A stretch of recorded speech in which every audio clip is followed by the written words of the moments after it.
Good morning, welcome to FTT family travel trails. നമ്മുടെ യാത്രയുടെ രണ്ടാം ദിവസം നമ്മൾ ബെൽഗാവി സിറ്റി വിട്ട് പോവാണ്.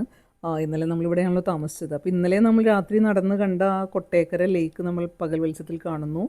നല്ല ഒരു വലിയ ലേക്കാണ്. അപ്പോൾ അതിൻ്റെ സൈഡിൽ കൂടെയാണ് ഹൈവേ. നല്ല അടിപൊളി ഹൈവേ ആണ്. പൂനെക്കാണ് നമ്മൾ പോകുന്നത്. ഭക്ഷണം കഴിച്ചു തുടങ്ങി. വണ്ടി സ്റ്റാർട്ട് ചെയ്യുമ്പോൾ തന്നെ വിശന്നു. കാരണം നമ്മൾ 8:30 ഇറങ്ങാനായിട്ട്. ഇന്നലെ നമുക്ക് കിട്ടിയ പണി കാരണം നമ്മൾ ടയറിന് പഞ്ചർ കിട്ടിയതിൻ്റെ പണി കാരണം 12 കിടന്നത്. ഇപ്പോൾ ഫുഡ് കമ്മിറ്റി തങ്കു ഒരു മൈൻഡില്ല. വണ്ടി സ്റ്റാർട്ട് ചെയ്ത ഉടനെ തന്നെ ഇതൊക്കെ ഇങ്ങനെ പറ്റിത്തരേണ്ട ഒരു ഇതായ കാരണം തോന്നണേ. മൂടില്ല ആൾക്ക്. എന്തായാലും നമുക്ക് ഇങ്ങനെ കഴിച്ച് മുന്നോട്ട് പോവാം. പൂനെ എത്രയുണ്ട്? 331 പൂനെ എത്തണു. പൂനെന്ന് പിന്നെ നേരെ നമ്മൾ ബോംബെ. പൂനെ ഒന്ന് കാണണം അത്യാവശ്യം. പിന്നെ ബോംബെ പോയി സ്റ്റേ ചെയ്യും. അപ്പോൾ പൂനെന്ന് ബോംബെക്ക് പോണ വഴിയിലാണ് നമ്മൾ ഈ പിംബ്രി എന്ന് പറഞ്ഞ സ്ഥലം. ആ പിംബ്രിയിൽ എന്ന് വെച്ച് കഴിഞ്ഞാൽ ഡിട്രോയിറ്റ് ഓഫ് ഇന്ത്യ എന്നാണ് അറിയപ്പെടുന്നത്. ടാറ്റ മോട്ടോഴ്സിൻ്റെയും ബജാജിൻ്റെയും ഒക്കെ പ്രധാന ഫാക്ടറികളൊക്കെ സ്ഥിതി ചെയ്യുന്നത് അവിടെയാണ്. അത് പിംബ്രി എന്ന് പറയുന്നത് ഡിട്രോയിറ്റ് വണ്ടികളുടെ അത് കാരണല്ലേ. പിന്നെന്തോ മെഡിസിൻ്റെയും ലാബിൻ്റെ ഒക്കെ വലിയ സംഭവമാണല്ലോ പൂനെയിൽ. പൂനെ അങ്ങനെയൊക്കെയാണ്. പക്ഷെ നമുക്ക് പൂനെയിൽ ഒരു 2-3 മണിക്കൂറേ മാക്സിമം കിട്ടുള്ളൂ. എന്തായാലും നല്ല ഉഗ്രൻ ഹൈവേ കൂടെയാണ് പോണത്. മുംബൈക്കുള്ള ഹൈവേ അടിപൊളിയാണ്. ഇത് പുതിയതാക്കിയിട്ടുള്ളതാണ്. കോൺക്രീറ്റ് ഇപ്പോൾ പുതിയതിട്ടതായിരിക്കും. പഴയ റോഡ് വൈഡൻ ചെയ്തിട്ട്. പക്ഷെ നല്ല സ്മൂത്താണ്. പിന്നെ അവിടെ ഇവിടെയൊക്കെ പണിയുണ്ട്. അപ്പോൾ നമ്മൾ ഹൈവേന്ന് സർവീസ് റോഡിലൊക്കെ ഇറങ്ങേണ്ടി വരുന്നു. പക്ഷെ മൊത്തത്തിൽ നല്ല രസമാണ്. പിന്നെ രണ്ട് സൈഡിലും കാട് പോലെ ഇങ്ങനെ കാണുന്നുണ്ട്. നല്ല വീതിയുള്ള ഹൈവേ ആണ്, നമുക്കത് ഫീൽ ചെയ്യണില്ല എന്നുള്ളൂ. പക്ഷേ നോക്കിയപ്പോൾ എന്തോ കിട്ടൂർ റാണി ചെന്നമ്മ സുവോളജിക്കൽ പാർക്ക് അങ്ങനെയൊക്കെ കാണുന്നുണ്ട്. പിന്നെ ബലഗാവി സിറ്റി കഴിഞ്ഞ ഉടനെ തന്നെ ഹിൻഡാൽകോ ഇൻഡസ്ട്രീസിൻ്റെ വലിയൊരു ഏരിയ കണ്ടു. നമുക്കറിയാലോ, ബിർള ഗ്രൂപ്പിൻ്റെ വലിയ പ്രസ്ഥാനമാണല്ലോ ഹിൻഡാൽകോ. Corporate aluminium. മുംബൈയാണ് അവരുടെ ആസ്ഥാനം. ഇപ്പോൾ ഇവിടെ ആയിരിക്കും അവരുടെ കമ്പനിയൊക്കെ. അത് നല്ല റോഡാണ്. നമുക്കിങ്ങനെ വർക്ക് മോളിൽ വരുമ്പോൾ മാത്രം താഴെ ഇറങ്ങിയാൽ മതി. വേറെ നല്ലൊരു ഇതാണ്. വേറെ തടസ്സങ്ങളും ബ്ലോക്കൊന്നും വലിയ കാര്യമായിട്ടില്ല. 360 കിലോമീറ്റേഴ്സാണ് പൂനെക്ക് കാണിക്കുന്നത്. ഒരു 7 hours. നമുക്കൊരു 1:30 എത്തണം. എന്നാലും നമുക്കൊരു 2 മണിക്കൂർ അവിടെ കാണാൻ കിട്ടുള്ളൂ. പിന്നെ വഴി നന്നായി. നല്ല വിശപ്പായി. നമ്മള് വീട്ടിൽ റോസ്റ്റ് ചെയ്ത കശ്മീരി ആട്ട നല്ല രസമുണ്ട്. അത് ബട്ടർ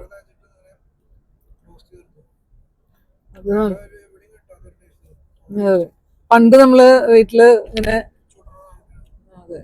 അതുപോലൊരു സംഭവമാണ്. അപ്പം അങ്ങനെ റോഡ് പണിയൊക്കെ കഴിഞ്ഞ് അത്യാവശ്യം നല്ല റോഡായി. ഇപ്പോൾ സൈഡിലൊക്കെ കരിമ്പ് കൃഷി കാണുന്നുണ്ട്. കോലാപ്പൂർ സിറ്റിയുടെ ഔട്ട്സ്കേർട്സിൽ കൂടെയാണ് ഇപ്പോൾ പോണത്. റോഡ് നന്നായി.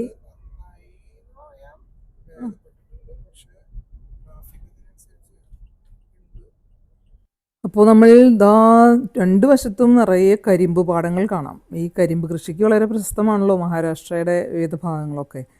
പിന്നെ ഇന്നത്തെ ഒരു പ്രത്യേകത എന്ന് വെച്ച് കഴിഞ്ഞാൽ നമ്മൾ സൗത്ത് ഇന്ത്യ വിട്ട് നമ്മൾ നോർത്തിലേക്ക് കടക്കുകയാണ്. കർണാടക വിട്ടതാ മഹാരാഷ്ട്രയിലേക്ക് കുറച്ച് കഴിയുമ്പോൾ തന്നെ കടക്കും. ഇപ്പോൾ നോർത്ത് ഇന്ത്യയിലേക്ക് നമ്മൾ പ്രവേശിക്കും.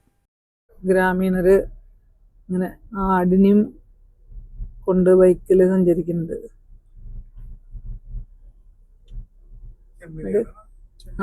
ചെമ്മരിയാടാണ്. പിന്നെ അധികവും കൃഷി സ്ഥലങ്ങളൊക്കെയാണ് ചുറ്റും കാണുന്നത്. കരിമ്പ് കൃഷി ഷുഗർ ഫാക്ടറി ഉണ്ടു. അതിന് ചുറ്റും ഇങ്ങനെ കരിമ്പ് കൃഷി ഉണ്ട്. ഇതാണ് കോഗ്നോളി ടോൾ പ്ലാസ. കോലാപ്പൂരത്തിന് 20, സത്താറയ്ക്ക് 163. ഇത് ഇൻഡർസ്റ്റേറ്റ് ചെക്ക് പോസ്റ്റ്. അതിന് മുൻപുള്ള ടോൾ പ്ലാസയാണത്. കരിമ്പ് കൃഷി ചെയ്യണ പാടങ്ങളാണ് ചുറ്റും കാണുന്നത്. രണ്ട് വശത്തും കാണുന്നുണ്ട് ധാരാളമായിട്ട്. നമ്മളങ്ങനെ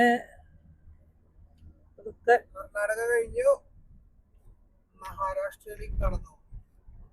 ഇപ്പൊ അതിന് ഇൻഡസ്ട്രിയൽ ചെക്ക് പോസ്റ്റുകളൊന്നും വലിയ പ്രോമിനന്റ് അല്ല അല്ലേ? അതെ. ഫോണില് മെസ്സേജും വരുന്നില്ല. മറ്റേതൊക്കെ നമ്മൾ തമിഴ്നാട് കിടക്കുമ്പോഴേക്കും വെൽക്കംസ് യു എന്നൊക്കെ പറഞ്ഞ്. സ്പൈറോമീറ്റർ, ബ്രീതിങ് കപ്പാസിറ്റി കൂട്ടാൻ. കപ്പാസിറ്റി അങ്ങനെയാവും. കഴിഞ്ഞ പ്രാവശ്യം നമ്മൾ ട്രിപ്പ് പോയപ്പോ അമ്മയ്ക്ക് കുറച്ച് ബ്രീത്തിങ്ങിന്റെ പ്രശ്നങ്ങളുണ്ടായി, പിന്നെ കുറച്ച് ചെസ്റ്റ് കൺജഷൻ ഒക്കെ ഉണ്ടായിരുന്നു, കുറച്ച് ബുദ്ധിമുട്ടായിരുന്നു കഴിഞ്ഞ പ്രാവശ്യം. ഈ പ്രാവശ്യം ഇതൊക്കെ നമ്മൾ ഓൾറെഡി പാക്ക് ചെയ്തെടുത്തു. കാരണം നമ്മൾ ലേയിലേക്കാണ് പോണത്. അവിടെ വീണ്ടും ബ്രീത്തിങ്ങും കാര്യങ്ങളൊക്കെ കഷ്ടപ്പാടായിരിക്കും. അപ്പൊ നമ്മള് പോണ വഴിക്ക് തന്നെ ഇത് ട്രെയിൻ ചെയ്താണ് പോണത്. പിന്നെ മാത്രല്ല ഈ ക്ലൈമറ്റ് ചേഞ്ച് ഇപ്പോഴും ആ പ്രശ്നം ഉണ്ടല്ലോ. നമ്മള് പുറത്ത് 40, 38, 40 ഒക്കെ ഇപ്പൊ 36 ഡിഗ്രിയാണ്. വണ്ടി കയറുമ്പോ തണുപ്പടിക്കുമ്പോ അങ്ങനെയാണ് എനിക്ക് അന്ന് തുടങ്ങിയത്. അപ്പൊ എന്തായാലും അത് ചെയ്ത് അതൊക്കെ. പിന്നെ നമ്മുടെ കയ്യില് 2 ഓക്സിജൻ സിലിണ്ടറും ഉണ്ട്. എന്തെങ്കിലും പ്രശ്നങ്ങൾ വരാണെങ്കിൽ അവിടെ എത്തിയിട്ട് എന്തെങ്കിലും പ്രശ്നങ്ങളുണ്ടെങ്കിൽ ചെയ്യാനുള്ള ഓക്സിജൻ സിലിണ്ടർ ഉണ്ട്. ഫുള്ളി പ്രിപ്പയർഡ് ആയിട്ട് ഇങ്ങനെ പോയോണ്ടിരിക്കുന്നത്. ഇത് വീട്ടിലിരിക്കുമ്പോ ഡോക്ടർ ഇത് 3 മാസം ചെയ്താ നല്ല ലങ്സ് ആവും പറഞ്ഞിട്ടുള്ളതാ. പക്ഷെ വീട്ടിലിരിക്കുമ്പോ ഒരു നേരം കിട്ടുന്നില്ല. അങ്ങനെ ഓട്ടപ്പാച്ചിലല്ലേ. ഇവിടെ ആവുമ്പോ ഇരിക്കല്ലേ വണ്ടിയില് ചെയ്തോണ്ടിരുന്നോ? അതെ ചെയ്ത് പോവാം. അല്ലാതെ ഇങ്ങനത്തെ ലങ്സ് ആവണ്ടേ.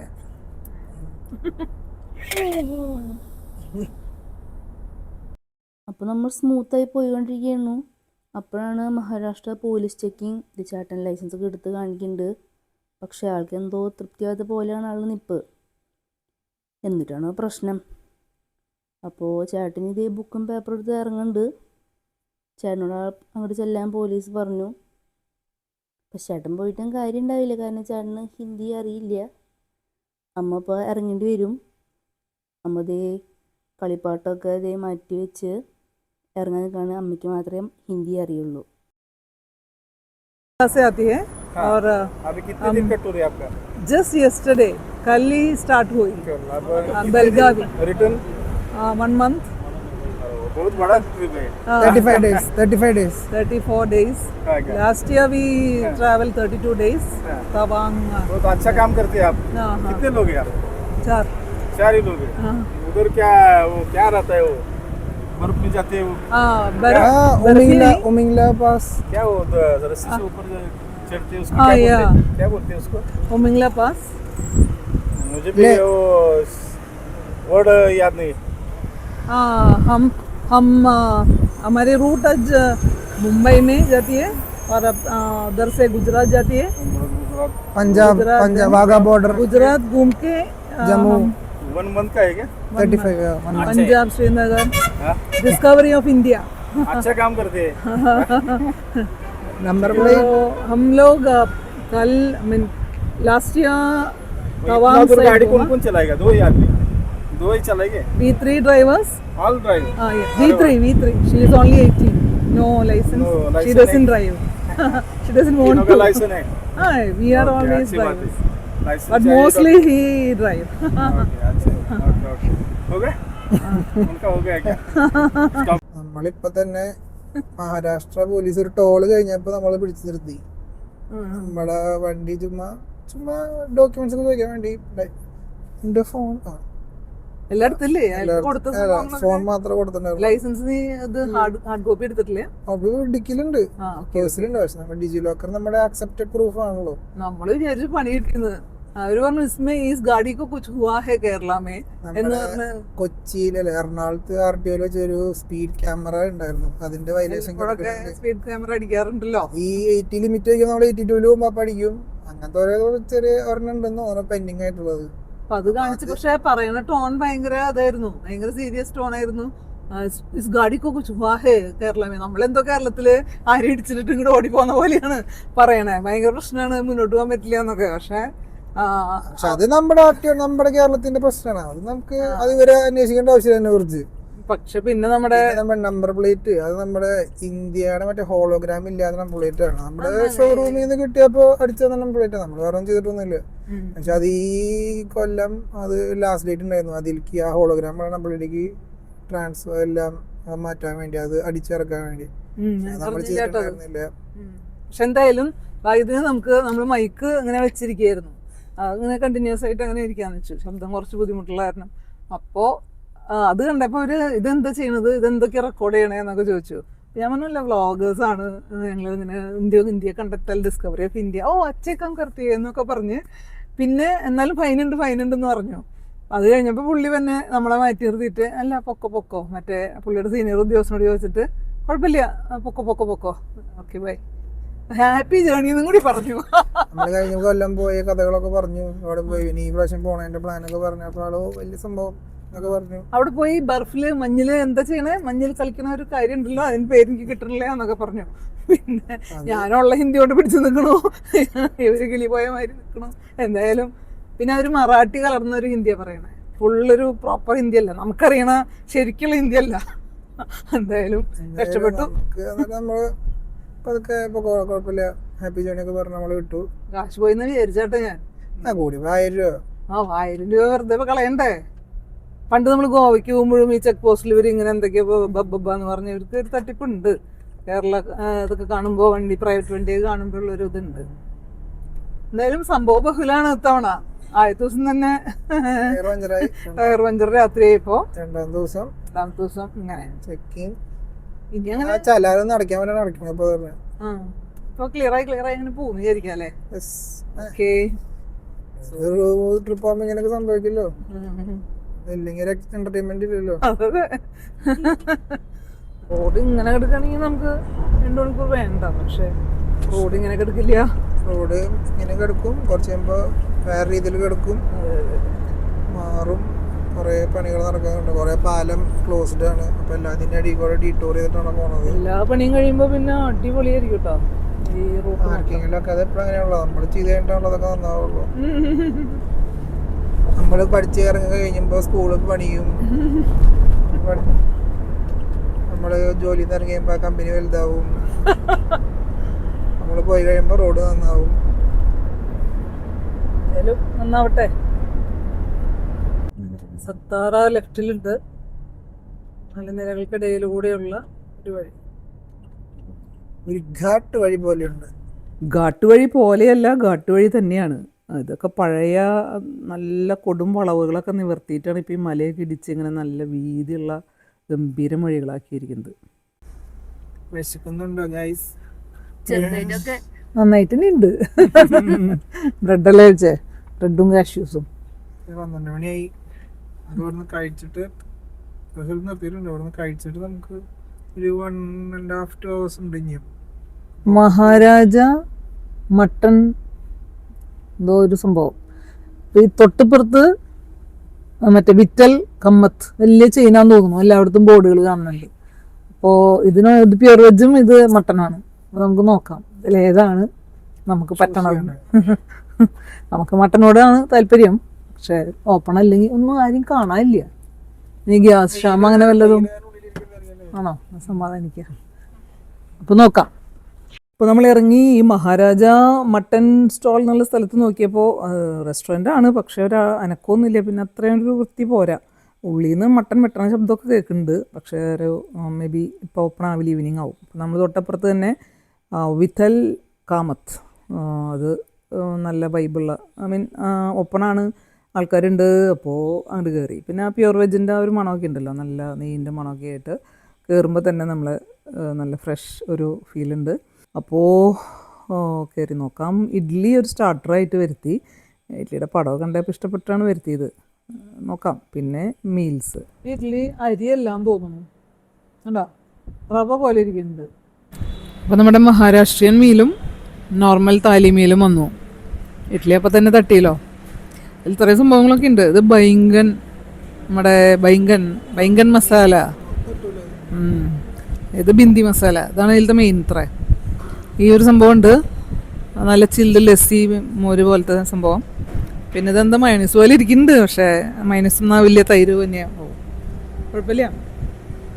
നോക്കിയേ ഈ ഐറ്റം ബിന്ദി മസാല, പനീർ മസാല, നോർമൽ താലിയിൽ അതൊക്കെയാണ് ഉള്ളത്. കൂടെ കുൽച്ച അല്ലല്ലോ, കുൽച്ചല്ലത് തന്തൂർ റൊട്ടി. കുഴപ്പമില്ല. നമുക്ക് അത്യാവശ്യം റൈസ് നോർമൽ റൈസ് അല്ല കേട്ടോ, ഇവരുടെ റൈസ് ഹെൽത്തി. പൂനെയിലേക്ക് കിടക്കുന്നതിന് മുമ്പുള്ള ടണലാണ്. എന്താ എഴുതിയിരിക്കുന്നത്? ന്യൂ കമ്പന്താക്കി ടണൽ എന്നാണ് എഴുതിയിരിക്കുന്നത്. അപ്പോൾ ന്യൂ ആണ് സംഭവം.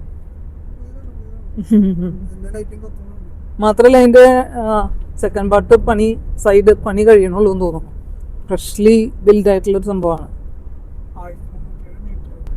1307 മീറ്റർ. അപ്പൊ നമ്മൾ കടന്നു. കാലമായൊരു നഗരം മുന്നിൽ ഇങ്ങനെ വെളിപ്പെട്ട് വരുന്ന മാതിരിയാണ് ടണലിൽ നിന്ന് ഇങ്ങനെ പുറത്ത് കിടക്കുമ്പോൾ. പൂനെ ഇനി നമുക്ക് എത്ര 70 കിലോമീറ്റേഴ്സിൽ പൂനെ എത്തും. നല്ല ഹൈറ്റിലാണ് പോണത്. ഈ പിന്നിൽ ഫുള്ള് നമ്മൾ കുറേ നേരമായി കണ്ടുകൊണ്ടിരുന്ന മലകളില്ലേ, അതിനെയൊക്കെ കട്ട് ചെയ്തിട്ടാണ് ഈ ടണൽ ഉണ്ടാക്കിയിരിക്കുന്നത്. ആ അറ്റത്ത് കൂടെ വണ്ടികൾ പോകണം. നമ്മളതിലേ പോവും.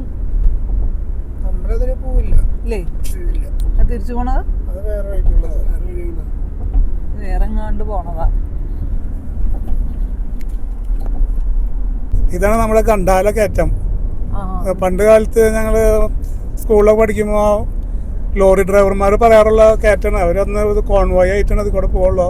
ഇവിടെ കൊള്ളക്കാരുടെ സ്ഥലമാണ്.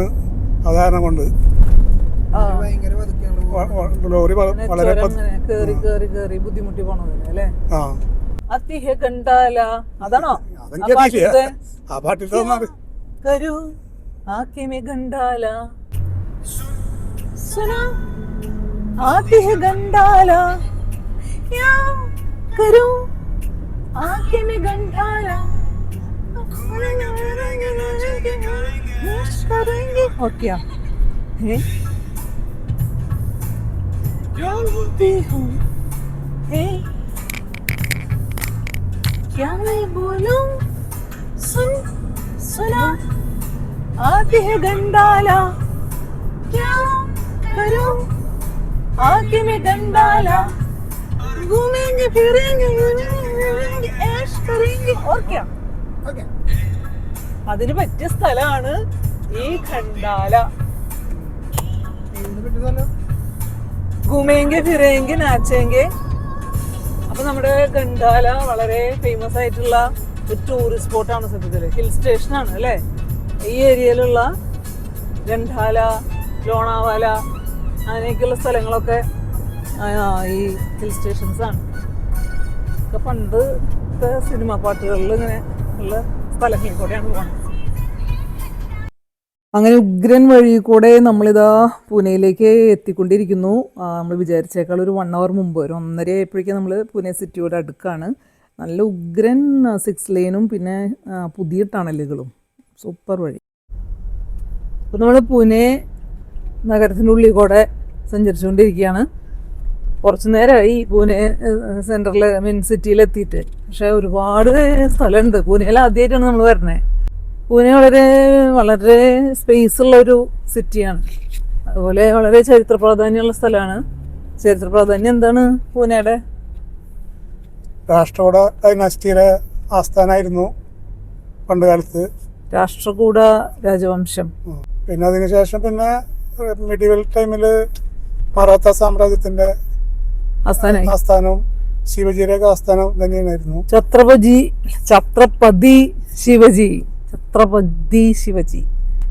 ശിവാജിയുടെ ഒരു സ്റ്റാച്ചു എവിടെയാണ്ട് കണ്ടിരുന്നു ദൂരെ നമ്മൾ ഹൈവേ കൂടെ വരുമ്പോൾ.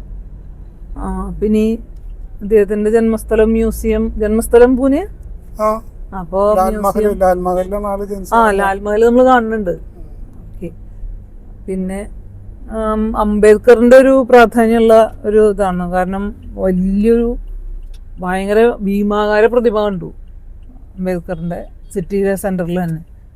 അംബേദ്കറിന്റെ എല്ലായിടത്തും കട്ടൗട്ടുകൾ, പ്രതിമകൾ അംബേദ്കറിന്റെ കാണാം. മഹാരാഷ്ട്രയുടെ സാംസ്കാരിക തലസ്ഥാനം എന്ന് പേരുള്ള സ്ഥലമാണ് പൂനെ. അതുപോലെ കൾച്ചറൽ ആൻഡ് എഡ്യൂക്കേഷണൽ ഹബ്ബാണ് പൂനെ. അപ്പോൾ മഹാരാഷ്ട്രയില് ബോംബെ കഴിഞ്ഞാൽ 2ാമത്തെ സ്ഥാനം പൂനെക്ക് ഉണ്ടെന്ന് തോന്നുന്നു അല്ലേ?